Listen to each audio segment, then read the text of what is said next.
2 வாசிங்களேன். அவர் தேவனுடைய ரூபமாயிருந்தும் தேவனுக்கு சமமாயிருப்பதை கொள்ளையாடின பொருளாக எண்ணாமல் தம்மை தாமே வெறுமையாக்கி தானாகவே தன் மேன்மைகளை இயேசு என்ன செய்தார்? விட்டு கொடுத்தார். முதல்ல கனத்தை அவர் எதிர்பார்க்கல. நான் என்கிற சுயம் அழிந்து போனது.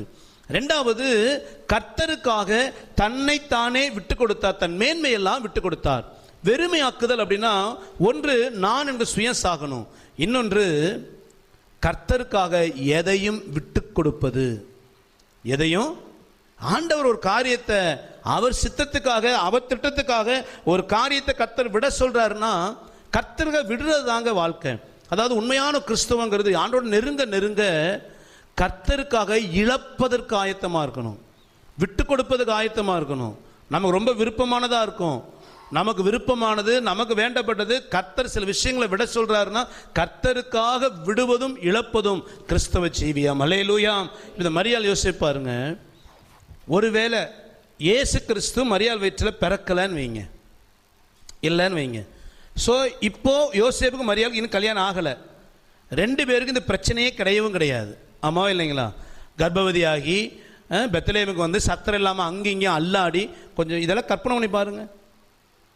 ஒரு கர்ப்பவதியான தன் மனைவியை கூட்டிட்டு எப்போ குழந்தை பிறக்கும் தெரியாது, எப்போ பிரசவம் தெரியாது, தங்க எடை இல்லைன்னா அந்த யோசேப்பின் மனநிலை எவ்வளோ வேதனையாக இருந்திருக்கும்.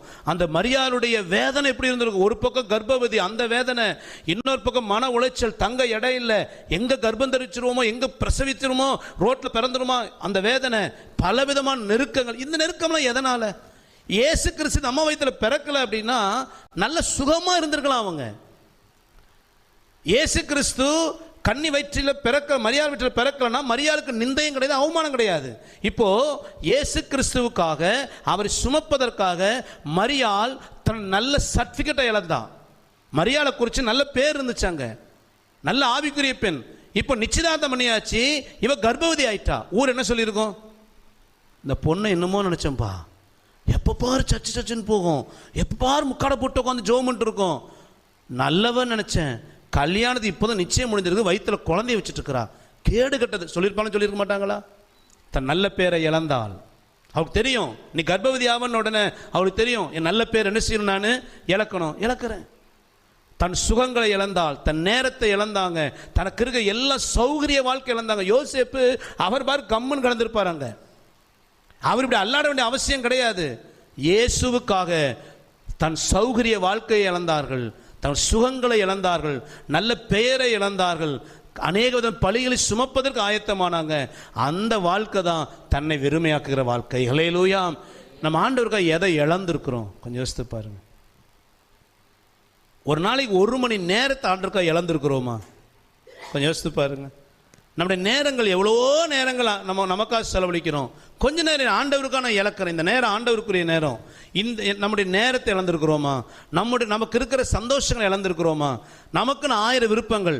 கர்த்தர் இது எனக்கு சித்தம் இல்லைன்னு சொல்லும் பொழுது கர்த்தருடைய சித்தத்துக்காக சொந்த விருப்பங்களை நம்ம விட்டு கொடுத்துருக்கிறோமா? சில நேரங்களில் ஏன் உபவாசம்னு நம்மளால் ஜெபிக்க முடியல? அநேக நேரங்களில் நம்முடைய சுகங்களை நாம் என்ன செய்கிறோம்? விரும்புகிறோம். ஏன் அதிகாலை எழும்ப முடியல? சுகமான தூக்கங்களை நாம் விரும்புகிறோம். ஏன் 1 மணி நேரம் உட்காந்து ஜெபிக்க முடியல? அதை விட பொழுதுபோக்கு நமக்கு பெரிதா என்ன செய்யுச்சு? மாறிடுச்சு. இப்போ இயேசு அவர் பரலோகத்தில் மகிமையான ஆராதனையில் இருந்தவர், எல்லா கணத்தையும் இருந்தவர், விட்டு கொடுத்து இறங்கி வந்தார். அவரை சுமந்த மரியாள் யோசிப்போம் தன் சுகங்களை விட்டு கொடுத்தார்கள், தன் சௌகரிய வாழ்க்கையை விட்டு கொடுத்தார்கள். கிறிஸ்துவுக்காக நிந்தைகளையும் அவமானங்களையும் பாடுகளையும் சுமப்பதற்கு எதையும் இழக்க ஆயத்தமாக இருந்தார். நம்ம எதங்க இழந்திருக்கிறோம்? தேவனுக்கு பிரியமில்லாத உறவுகளை இழந்திருக்கிறோமா? தேவனுக்கு பிரியமில்லாத உலகத்தின் சிற்றின்பங்களை இழந்திருக்கிறோமா? தேவனுக்கு பிரியமில்லாத சூழ்நிலைகளை நம்ம விட்டு விலகி வந்திருக்கிறோமா? தேவ சித்தம் நிறைவேறுவதற்காக, ஆவிக்குரிய வாழ்க்கை இன்னும் வளருவதற்காக, கர்த்தரோடு கிட்டி சேருவதற்காக நம்முடைய நேரங்களை நம்ம விட்டு கொடுக்கிறோமா? சௌகரியமா இருந்தா ஜோமன். நிறைய பேர் இந்த கம்ஃபர்ட் ஜோன் சொல்லுவாங்க. எப்போ ஜோம் பண்ணுவாங்கன்னா எல்லாம் சௌகரியமா இருந்தா ஜோமன். இந்த சௌகரிய வாழ்க்கையை விரும்புறது, அந்த சௌகரிய வாழ்க்கை பாதிப்பில்லாம கர்த்தரை தேடுறது, ஜெபமா எந்த விதத்திலையும் பாதிப்பில்லாம ஜெபிக்கிறது. அதாவது சொல்லப்போனா இந்த அதிகாலை ஜெபமே எடுத்துக்கலாம். அதிகாலை ஜெபம் ஏன் நிறைய பேத்துக்குள்ள இல்லை? அதிகாலை எழுமணும்னா தூக்கத்தை என்ன செய்யணும்? விட்டு கொடுக்கணும். அதிகாலை எழும்பணும் அப்படின்னா, ஏன்னா அதிகாலை தான் நல்ல தூக்கம் வருகிற சுகமான நேரம். அந்த சுகத்தை என்ன செய்யணும்? எப்பவுமே அதிகாலையில் எழும்பி ஒரு டைம் போத்தி படுக்கிறோம் பார்த்தீங்களா, அது சுகமான தூக்கம். ஆமாவே இல்லைங்களா? 4 மணிக்கு எழும்பி அப்படி பெட்ஷீட் எடுத்து அப்படி போத்தி அப்படி படுத்தா அது இதமான தூக்கம். அந்த சுகத்தை நீ விட்டு கொடுக்குறியா? அதுதான் கர்த்தர் பார்க்க. ஏன்னா அதிகாலம் தேடி வந்திருக்கிறோம்ப்பா, நீ அதிகாலம் தேடணும்னு விரும்புகிறேன். இப்போ நம்ம ஆண்டவருக்காக வாழ்கிற ஒரு சிந்தை நமக்குள்ளே இருக்கிறோம்னா நம்ம விட்டு கொடுக்குறோமா? ஆண்டவர் ஊழியத்துக்கு அழைக்கிறாரு, சுகமான வாழ்க்கை விட்டு கொடுக்குறோமா? ஆண்டவர் ஊழியம் செய்யணும், அந்த ஊழியம் செய்யணும் அப்படின்னா என்னுடைய சுகமான சில காலம் விட்டு கொடுக்கணும். என் சாப்பாட்டை விட்டு கொடுக்கணும், தூக்கத்தை விட்டு கொடுக்கணும், வருமானத்தை விட்டு கொடுக்கணும், எனக்கு உலக சந்தோஷம் விட்டு கொடுக்கணும், பொழுதுபோக்கில் விட்டு கொடுக்கணும். இதெல்லாம் விட்டால் தானே கர்த்தருக்குள்ள வளர முடியும், ஊழியத்தில் வளர முடியும். விட்டு கொடுக்க ஆயத்தமா? மரியாளும் யோசேப்பும் தன் சுகங்களையும் விட்டு கொடுக்க ஆயத்தமாக இருந்தார்கள். அல்லேலூயா.